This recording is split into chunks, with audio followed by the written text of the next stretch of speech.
السلام عليكم ورحمة الله وبركاته. الحمد لله رب العالمين، والصلاة والسلام على رسول الله صلى الله عليه وعلى آله وأصحابه أجمعين، أما بعد، فأعوذ بالله من الشيطان الرجيم. بسم الله الرحمن الرحيم. يا أيها الذين آمنوا اتقوا الله حق تقاته ولا تموتن إلا وأنتم مسلمون. رب اشرح لي صدري ويسر لي أمري واحلل عقدة من لساني يفقهوا قولي. உலகத்திலேயே அல்லாஹ்வுக்கு மிக உகப்பான இடமாகிய இறை இல்லத்தில் இந்த சிறப்பான சுன்னத்தான திருமண நிகழ்வுக்கு வருகிருந்து மணமக்களை வாழ்த்தி துவா செய்ய வந்திருக்கிற அன்பர்களே, சகோதரர்களே, பெரியவர்களே, நம்முடைய பாசத்திற்குரிய இந்த பள்ளிவாசலினுடைய இமாமாக இருக்கிற நமக்கெல்லாம் மார்க்க விஷயங்களில் வழிகாட்டக்கூடிய நம்முடைய இமாம் அவர்களுக்கு இங்கு திருமணம் நிகழ்வு நடைபெற்றுக் கொண்டிருக்கிறது.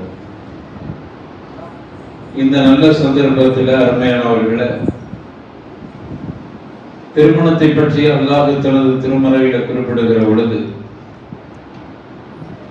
வஅഖத்னா மின்கும் மீசாக்கன் கலீலா என்று ரப்பல் ஆலமீன் குறிப்பிடுகிறார். திருமணம் நீங்கள் உறுதிமிக்க ஒப்பந்தத்தை எடுத்துக்கொள்றீங்க. இதுதான் திருமணத்தினுடைய முக்கிய அம்சம். இது சாதாரணமான மீசாக்குன்னு எல்லாம் சொல்லல, சாதாரணமான ஒப்பந்தம் சொல்லல, கலீலாங்கிறான், உறுதிமிக்க ஒப்பந்தம். அப்படி சொல்லுகிற பொழுது ஒரு அழுத்தத்தை கொடுக்கிறான். மணமகன் மௌலவி ஹாஃபிதுல் குர்ஆன் பாரக்கல்லாஹு ஃபீக்கும், ஆனால் அவருக்கு நம்ம விளக்கம் சொல்ல தேவையில்லை. இருந்தாலும் ஒரு முதாக்கரா என்கிற அடிப்படையில் ஒரு நசீஹத்தாக சொல்லிக் கொள்கிறோம். நீங்க இந்த திருமணத்தின் மூலமாக வஅഖத்னா மின்கும் மீசாக்கன் கலீலா என்று சொல்வதன் மூலமாக உறுதிமிக்க ஒப்பந்தத்தை எடுத்துக்கொள்ளுங்கள். அப்படி உறுதிமிக்க ஒப்பந்தத்தை எடுத்துக்கொண்ட பிறகு உக்காது அஃதா பஅதுக்கும் இலா பஅத், அப்படி அந்த வசனத்தினுடைய தொடர்ல அல்லாஹ் சொல்றோம், உங்களுக்குள் அன்பால், பண்பால், பாசத்தால், நேசத்தால் இரண்டரை கலந்து விடுங்கள். இதுதான் திருமணத்தினுடைய முக்கிய அம்சம்.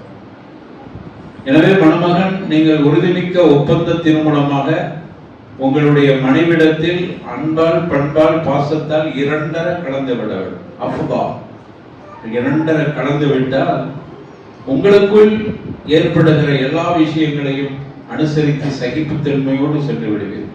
அதனாலதான் குர்ஆன் சொல்கிறது, குறிப்பாக ஆண்களை பார்த்து சொல்கிறது, வஆஷிருஹுன்ன ஃபில் மஅரூஃப், உங்கள் மனைவிடத்தில் நல்ல விதமாக நடந்து கொள்ளுங்கள். இது ஆணுக்கு கட்டளை. வஆஷிருஹுன்ன, அந்த பெண்களிடத்தில் நல்ல விதமாக நடந்து கொள்ளுங்கள். அப்படின்னா என்ன அர்த்தம்? விட்டு கொடுங்க, சகிப்புத்தன்மையோடு நடங்க. ஆண்களை சார்ந்தது இந்த திருமணம். வஅഖத்னா மின்கும் மீசாக்கன் கலீலா மட்டுமில்ல, இந்த சபையோர் சாட்சி முன்னிலையில் அல்லாஹ்வுடைய அமானிதம் உங்களுடைய கரத்தில் ஒப்படைக்கப்படுகிறது. ஒவ்வொரு ஆணும் அப்படித்தான் நடக்கும்.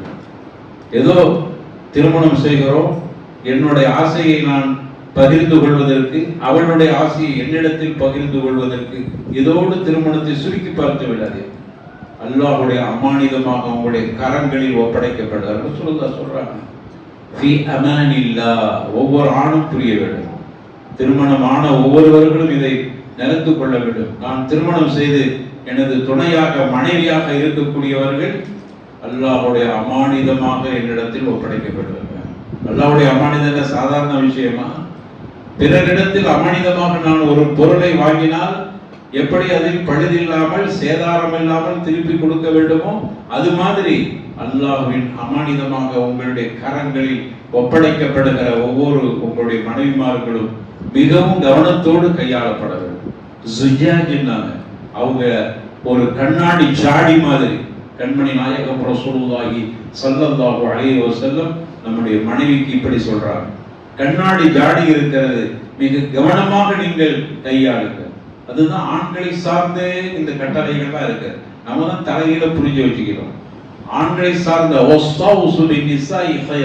ஹிஜ்ஜத்துல் விதாவின் பொழுது கண்மணி நாயகம் ரசூலுல்லாஹி ஸல்லல்லாஹு அலைஹி வஸல்லம் எல்லா மக்களுக்கும் ஆற்றிய உபதேசத்தில் சொன்னார்கள், வஸ்தௌசு பின்னிசாஇ கைரா, பெண்கள்கிட்ட நல்ல விதமாக நடக்க வேண்டும் என்று நான் உங்களுக்கு வசியத்து செய்கிறேன், அப்படின்னா அறிவுரை கொடுக்கிறேன் என்று ரசூலுல்லாஹி ஸல்லல்லாஹு அலைஹி வஸல்லம் சொன்னார்.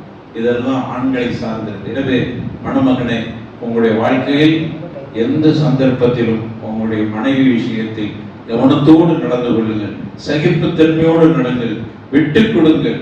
விட்டு கொடுத்து நடக்கிற பொழுது அல்லாஹ் உங்களுக்கு அருள் செய்வார். இது உங்களுக்கான உபதேசம். அப்படியானால் மனைவிக்கு சில உபதேசங்கள் செய்ய வேண்டியிருக்கிறது. அப்போ ஆண் எல்லாத்திலுமே தயங்கி போக வேண்டுமா? எல்லாத்திலுமே விட்டு கொடுத்து போக வேண்டுமா? எல்லாத்திலையும் சகிப்புத்தன்மையோடு போக வேண்டுமா? அப்படியானால் பெண் எப்படி வேண்டுமானால் நடந்து கொள்ள வேண்டுமா? இல்லை. பெண்களுக்கும் ரசூலுல்லாஹி ஸல்லல்லாஹு அலைஹி வஸல்லம் அழகான ஒரு அறிவுரையை சொல்லியிருக்கிறார். இத்தலஅத்து ஃபின்னாரி அக்ஸருஹுன்ன அன்னிஸா அப்படின்னா, நான் நரகத்தை உத்து பார்த்தேன், அதிகமான பெண்களே இருந்தார். அங்கிருந்து ஒரு பெண்மணி எழுந்து கேட்கிறாங்க, ஐயக்ஃபுர்ன பில்லாஹ் யா ரசூலல்லாஹ், பெண்ணாக பிறந்தது பிழையா? நாங்க அதிகமாக நரகத்தில் இருப்பதற்கு என்ன காரணம்? அல்லாஹ்வுக்கு மாறு செஞ்சிட்டோமான்னு கேட்கிறார். அல்லாஹ்வுடைய தூதர் சொன்னாங்க, இல்ல இல்ல, யக்ஃபுர்னல் அஷீர, உங்களுடைய அல்லது யக்ஃபுர்னல் பஅல, உங்களுடைய கணவனுக்கு மாறு செஞ்சிட்டீங்க. என்ன மாறு செஞ்சீங்க? புகாரியில இது சம்பந்தமான விளக்கத்தை பார்க்கிற பொழுது, கணவன் முடிந்த அளவுக்கு சம்பாதித்து கொடுக்கிறார், அவங்க வாங்கி எல்லாத்தையும் அனுபவிக்கிறாங்க, இவர் கஷ்டப்படுகிறார், உழைத்து கொடுக்கிறார். ஒரு கட்ட வருகிற பொழுது அவர் கேட்பதையெல்லாம் வாங்கி கொடுக்க முடியாத நிலை வருகிறது கணவனுக்கு. என்ன வயசா இருக்கும், அல்லது பொருளாதாரத்தில் பின்னடைவு ஏற்பட்டிருக்கும், ஏதோ ஒண்ணு அவர் கேட்பதை வாங்கி கொடுக்க முடியும். உடனே அந்த மனைவி சொல்லுகிற ஒரே வார்த்தை அதுதான் அக்ஸருஹுன்ன அன்னிஸா. இந்த வார்த்தை தான் அதிகமான பெண்கள் நரகத்தில் இருப்பதற்கு காரணம். என்ன வார்த்தை சொல்றாங்க தெரியுமா? மா ரைது கைரன் கத்து, உன்னை திருமணம் செய்து என்ன பயனை அடைந்தேன். இது ஒரு பெண் கேட்கிற வார்த்தை. இது சாதாரண வார்த்தை அல்ல, அவருடைய இதயத்தை நுறுக்கி விடுகிற வார்த்தை. அதனால அல்லாஹ் அதை ஏற்றுக்கிறேன். அதனாலதான் ரசூலுல்லாஹி ஸல்லல்லாஹு அலைஹி வஸல்லம் பெண்களுக்கு சொன்னாங்க, உங்க கணவனின் வருமானத்துக்கு தக்கவாறு உங்களுடைய செலவை அமைத்துக் கொள்ளுங்க, அவர் கஷ்டப்படுத்துகிறார். சஹாபிய பெண்கள், தாபிஈன்கள், தபு தாபிஈன்கள், இமாம்கள், அறிஞர் பெருமக்கள், சலஃபு சாலிஹீன்கள், இவங்கெல்லாம் அந்த பெண்கள்லாம் தன்னுடைய கணவர்கள் உழைக்க போகிற பொழுது வீட்டில இருந்து காலையில உழைக்க போவாங்க. அப்போ சொல்லுவாங்களாம், நீங்க வெளியில போய் உழைச்சிட்டு வருகிற பொழுது ஹலாலா சம்பாதிச்சுட்டு வாங்க, ஹராம சம்பாதிச்சுட்டு வந்துடாதீங்க. கணவனுக்கு உபதேசம் பண்றாங்க, ஹராம கொண்டு வந்துடாதீங்க. எங்க பிள்ளைகளுக்கும் எங்களுக்கு ஹராமான உணவை தந்து நரகத்தின் விறகு கட்டைகளாக நாங்கள் ஆகிவிடக் கூடாது. எவ்வளவு அச்சம் பாருங்க. இப்படியான பெண்களாக நீங்கள் இருங்க. அப்பதான் இந்த விஷயங்கள்ல விட்டு கொடுக்கிற சகிப்புத்தன்மை வரும். அப்போ இதுதான் வாழ்க்கை. வாழ்க்கை என்பது யதார்த்தம். வாழ்க்கை என்பது எல்லோரும் திருமணம் செய்யறாங்க, அது மாதிரி அல்ல. இஸ்லாமிய திருமணம் என்பது சொர்க்கத்திற்கும் உங்களுக்குமான தொடர்பு இருக்கிறது. இஸ்லாமிய திருமணம் என்பது அல்லாஹ்வுக்கும் ஈமானுக்குமான தொடர்பாக இருக்கிறது. எனவே அப்படிப்பட்ட ஒரு ஈமானிய குடும்பமாக இருக்க வேண்டும். உங்களுடைய கணவர் ஒரு மௌலவி, உங்களுடைய கணவர் இந்த சமூகத்துக்கு வழிகாட்டக்கூடியவர், உங்களுடைய கணவர் எங்களுக்கெல்லாம் இமாமாக முன்னிலையில் மெஹ்ராபில் நின்று தொலை வைக்கக்கூடியவர், குர்ஆனை கல்விலே வைத்திருக்கிறார், ஹதீஸ் அவருடைய நாவிலே இருக்கிறது, அவருடைய வாழ்க்கையில நாங்கள் தெரிந்த வரைக்கும் நல்லவராக இருக்கிறார். மணமகனுக்கு இதையும் சேர்த்து சொல்லிக் கொள்கிறேன். அல்லாஹ்வுடைய தூதர் ரசூலுல்லாஹி ஸல்லல்லாஹு அலைஹி வஸல்லம் அவர்கள் குறிப்பிட்டார், உங்கள்ல சிறந்தவர் யார் தெரியுமா? ஹியாருக்கும் ஹியாருக்கும், அல்லது ஹைருக்கும் ஹைருக்கும், உங்களில் சிறந்தவர் யார் தெரியுமா? இப்ப எங்களுக்கு மௌலவி ரொம்ப சிறந்தவர், உமரியை நாங்க நேசிக்கிறோம், உமரி மேல எங்களுக்கு அவ்வளவு நேசம் இருக்கிறது. வந்திருக்கிற இந்த ஜமாத்தை சார்ந்தவர்களுக்கெல்லாம் உங்க மேல நல்ல பெயர் இருக்கிறது, உங்களில் நல்லவர்கிட்ட தான் சம்மந்தமே எடுத்திருக்கிறார். இப்போ எங்கிட்டெல்லாம் நல்ல பேர் வாங்கின நீங்க, உங்களுக்கு பெரிய சவால். அல்லாஹ்வுடைய தூதர் சொல்றாங்க, உங்களில் சிறந்தவர் உங்களுடைய மனைவி கிட்ட நல்ல பேர் வாங்கணும். அதுதான் உங்களுக்கு கிடைக்கிற அங்கீகாரம், அதுதான் உங்களுக்கு கிடைக்கிற சிறப்பு. உங்களின் மூலமாக உங்களுக்கு வருகிற அந்த சந்ததியினர்கள் உங்களை பார்த்து பாடம் படிக்க வேண்டியிருக்கிறது. நாம நல்லா இருந்தாதான், நம்ம ஒழுக்கமாக இருந்ததான் என்னை பார்த்து பாடம் படிக்கிற எனது பிள்ளைகள், என் மூலமாக வந்த அந்த ரிசல்ட், அந்த குழந்தைகள் நல்லொழுக்கம் உள்ள பிள்ளைகளாக வருவார். எனவேதான் இஸ்லாம் சொல்கிறது, உங்களுக்கு அழகிய கன்ஸ், அழகிய பொக்கிஷம் மர்அத்து சாலிஹா, ஒரு சாலிஹான நல்லொழுக்கம் உள்ள பெண்களே.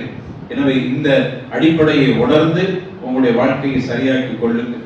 ஏற்படுகிற எந்த பிரச்சனையாக இருந்தாலும் விட்டுக் கொடுங்க, சகிப்புத்தன்மையோடு இருங்க, ரகசியங்களை உங்களுக்குள்ளேயே பகிர்ந்து கொள்ளுங்கள். உங்க நாடு சோறுக்குள் அனைத்தையும் முடித்துக் கொள்ளுங்கள். மனைவிக்கு அடிக்கடி உபதேசம் செய்யுங்க. உபதேசம் செய்கிற தகுதியை முதல்ல நான் வளர்த்துக் கொள்ள வேண்டும். நான் உபதேசம் பண்ணேன்னா முதல்ல நான் ஒழுக்கமுள்ளவனாக இருக்கணும். உபதேசம் பண்ணேன்னா நான் முதல்ல நியாயமானவனாக இருக்கணும். நான் மனைவிக்கு உபதேசம் செய்வதற்கு உண்டான தகுதியை வளர்த்து மனைவிக்கு அடிக்கடி நசிஹத்து பண்ணுங்க, நல்லொழுக்கங்களை பற்றி பேசுங்க, விட்டு கொடுக்கிற சகிப்புத்தன்மையோடு நடந்து கொள்ளுங்கள். மனைவி பக்கம் நியாயமான கோபம் இருக்கிற பொழுது அவளுடைய உரிமை விட்டு கொடுங்க. அதே போல மனைவிக்கு, பெண்ணுக்கு சொல்லிக் கொள்கிறேன், உங்களுடைய கணவன் பக்கம் கோபப்படுகிற நியாயம் இருக்குமானால் விட்டு கொடுங்க. இமாம் அஹ்மது பின் ஹம்பல் ரஹிமஹுல்லாஹ் அவங்க அழகா சொல்றாங்க, 20 ஆண்டுகள் என் மனைவியோடு வாழ்ந்த, இன்னைக்கு மரணித்து விட்டாங்க. ஆனா எங்களுடைய வாழ்க்கையில ஒரு நாளும் சண்டை வந்ததே இல்லை. ஆச்சரியப்பட்டு அவர்களுடைய மாணவர்கள் கேட்கிறாங்க, இமாம் அவர்களே, உஸ்தாத் அவர்களே, உங்களுடைய மனைவியோடு 20 ஆண்டுகள் வாழ்ந்து ஒரு நாள் கூட சண்டை வரவில்லை, ஆச்சரியமா இருக்குது என்று கேட்கிற பொழுது இமாம் அழகா சொன்னாங்க, எங்களுக்குள் சண்டை வந்திருக்கிறது. நான் கோபமாக இருக்கும் போது எனது மனைவி சாந்தமா போயிடுவாங்க. நான் சாந்தமாக இருக்கிறதை பார்க்கிற பொழுது அவர்களுக்கு கோபம். காரணம், நியாயமான கோபங்களாக இருக்கிற பொழுது நாங்கள் விட்டு கொடுத்து விடுவோம். சரி, அவ கோபப்படுவது அர்த்தம் இருக்கிறது, நான் தவறு செய்திருக்கிறேன், கோபப்படட்டும், அவளுக்குள்ள உரிமை என்று நாங்கள் விட்டுக் கொடுக்கிற பொழுது எங்களுடைய வாழ்க்கையில் சுகமான சந்தோஷமான வாழ்க்கை. எனவே நம்மிடத்தில் பொருளாதாரம் இருக்குது இல்லை, நம் வீட்டில் தொடர்ந்து அடுப்பு இது இல்லை என்பதல்ல, நிம்மதியும் சந்தோஷமும் மகிழ்ச்சியும் தான் வாழ்க்கையில் நமக்கு கிடைக்க வேண்டும். ஏனென்றால் وَمِنْ آيَاتِهِ أَنْ خَلَقَ لَكُم مِّنْ أَنفُسِكُمْ أَزْوَاجًا لِتَسْكُنُوا إِلَيْهَا وَجَعَلَ بَيْنَكُم مَّوَدَّةً وَرَحْمَةً என்று அல்லாஹ் ரப்பல் ஆலமீன் சொல்கிறார். எனவே அன்பு, பாசம், நேசம், துமஅனீனத் என்கிற அமைதி அனைத்தும் மனைவி புறத்திலிருந்து நமக்கு ஆணுக்கு அல்லாஹ் ரப்பல் ஆலமீன் ஏற்பாடு செய்திருக்கிறார். அந்த அமைதியை பெறுவதற்கு திருமண வாழ்க்கையே பிரதான தீர்வாக இருக்கிறது. அந்த வாய்ப்பை தான் இஸ்லாம் அந்நிகாஹ் மின் சுன்னதி ஃபமர் ராகிப அன் சுன்னதி ஃபலைஸ மின்னி, திருமணம் எனது வழிமுறை. இது சாதாரணமா எல்லாரும் திருமணம் செய்யறாங்க. காபிர் திருமணம் பண்றான், இந்து திருமணம் பண்றான், முஸ்லிம் திருமணம் பண்றான், எல்லாருமே திருமணம் பண்றான். மிருகங்கள் கூட அது தன்னுடைய ஜோடிகளை பார்த்து சேர்ந்து கொள்கிறது. இல்லை, இஸ்லாமிய திருமணம் அப்படி இல்லை. லட்சியம் இருக்கிறது, ஒரு இலக்கு இருக்கிறது, ஒரு நஹபா இருக்கிறது, நமக்கென்று மறுமை சார்ந்து இருக்கிறது. எனவே அந்த அடிப்படையில உங்க வாழ்க்கையை தக்வாவோடு தொடருங்கள். உங்க வாழ்க்கையை இறையச்சத்தோடு ஆக்கிக் கொள்ளுங்கள். ஹராம் ஹலாலை பேணி உங்க வாழ்க்கையை அமைத்துக் கொள்ளுங்கள். தொழுகையில் கவனம் எடுத்துக் கொள்ளுங்கள். இருவரும் சந்தோஷமாக மகிழ்ச்சியாக இந்த உலகத்தில் வாழுகிற பொழுது ஆகிரத்திலும் அப்படிப்பட்ட வாய்ப்பை தருவான். அல்லாஹ் ரப்பல் ஆலமீன் உங்களுடைய வாழ்க்கையை சிறப்பாக்குவானாக. உங்க வாழ்க்கையில இனிமையை கொடுப்பானாக, சுகத்தை கொடுப்பானாக. உங்கள் இருவர் மூலமாக நல்ல சாலிஹான துர்ரியா பையிபாவை அல்லாஹ் தர வேண்டும் என்று அல்லாஹ்விடத்தில் நாங்கள் துஆ செய்து கொள்கிறோம். அல்லாஹ் ஏற்றுக்கொள்வானாக. பாரக்கல்லாஹு லக்கும் வ பாரக அலைக்கும் வ ஜமஅ பைனகுமா ஃபீ கைர் வ ஆகிரு தஅவானா அனில் ஹம்துலில்லாஹி ரப்பில் ஆலமீன். வஸ்ஸலாமு அலைக்கும்.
அஸ்ஸலாமு அலைக்கும் வரஹ்மத்துல்லாஹி வபரகாத்துஹு. அல்ஹம்துலில்லாஹ். இப்பொழுது நிக்காவுடைய பதிவேடு வாசிக்கப்படுகிறது. மணமகனுடைய பெயர் முஹிபுல்லா ஏ, சன்னா அப்துல் ஹக்கீம். அவருடைய விலாசம் நம்பர் 33, பொன்னப்பா தெரு, புரசைவாக்கம், சென்னை 84. மணமகனுக்கு இது முதல் திருமணம். மணமகளுடைய பெயர் Fasiha Banu, doctor of Mohammed Shafi, number 1/128, Arif Nagar, Tirupattur, Vellore, Tamil Nadu. மணமகளுக்கும் முதல் திருமணம். வலியுடைய பெயர் மணமகளுடைய தந்தை Mohammed Shafi, son of Shahul Hameed, number 1/128, Arif Nagar, Tirupattur, Vellore district, Tamil Nadu. மணமகளுக்கு கொடுத்த மகத்துறை 8 கிராம் தங்க செயின். அடுத்தபடியாக சாட்சி, முதல் சாட்சி Naufal Akram, son of Mohammed Shafi, number 1/128, Arif Nagar, Tirupattur, Vellore, Tamil Nadu. சாட்சி 2 Mohammed Shahin Gani, son of Mohammed Abubakar Abuthahir, number 58, south மந்தை தெரு, பல்லப்பட்டி, கரூர் டிஸ்ட்ரிக்ட், தமிழ்நாடு. நிக்கா நடைபெறக்கூடிய இடம் மஸ்ஜித் நூர் நிசா அல் ஹதீஸ் 105, திருமணி நகர், 3வது தெரு, அஸ்தினாபுரம், சென்னை 64. இந்த நிக்காவை நடத்தி வைக்கக்கூடிய இமாமுடைய பெயர் ஷேக் அப்துல் மஜீத் மகளரி அவர்கள். இப்பொழுது ஈஜாப் ஹவாத் வாசித்து நிக்காவை முடித்து வைப்பார்கள்.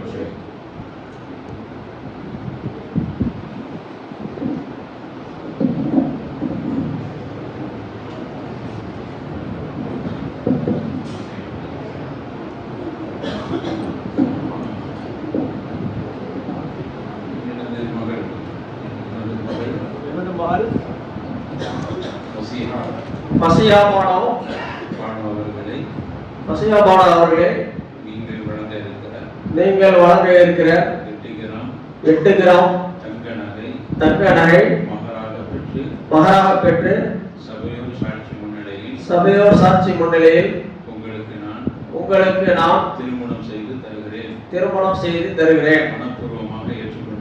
மனப்பூர்வமாக ஏற்றுக்கொண்டீர்களா?